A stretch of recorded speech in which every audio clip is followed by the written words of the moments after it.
This is in focus. Well, we begin in Libya, where fighting that happened over the weekend between rival militia groups threatens the country's reconciliation process.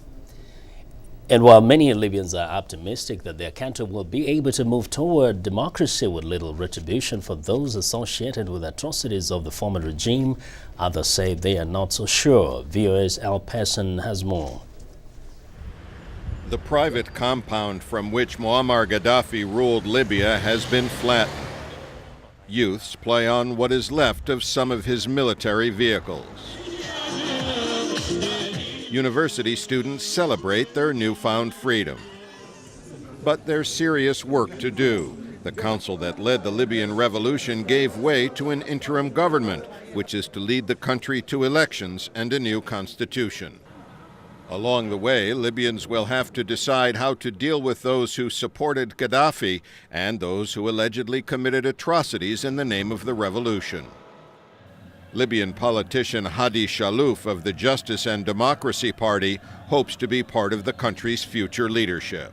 If anyone committed any crimes, any violation of human rights, he should be judged. If the people doesn't committed any crimes in that time, we have any problem. These people should integrated in the life.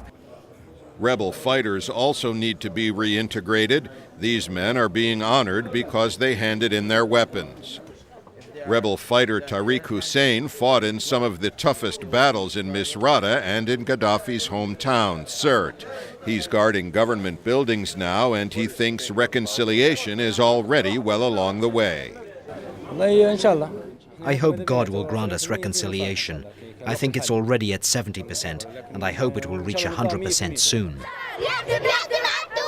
But some analysts outside Libya are not so sure the country will have such a smooth transition to democracy. They say tribal, regional, and political differences could become more pronounced in the coming months. Among them is Anthony Skinner of the Maplecroft Risk Assessment Company, who spoke to VOA via Skype. We have to be careful, mindful of the risks, that you still have a large number of groups that are very well armed, that are very concerned to ensure that they lay their claim to the political landscape. And the concern is now, with Gaddafi actually removed from power and actually killed, that this glue which held these groups together will have disappeared. All the Middle Eastern countries that overthrew their rulers this year are facing various difficulties along the road to democracy.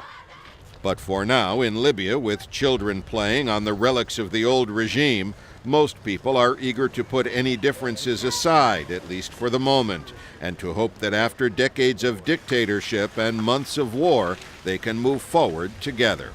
Pessin, VOA News, Tripoli.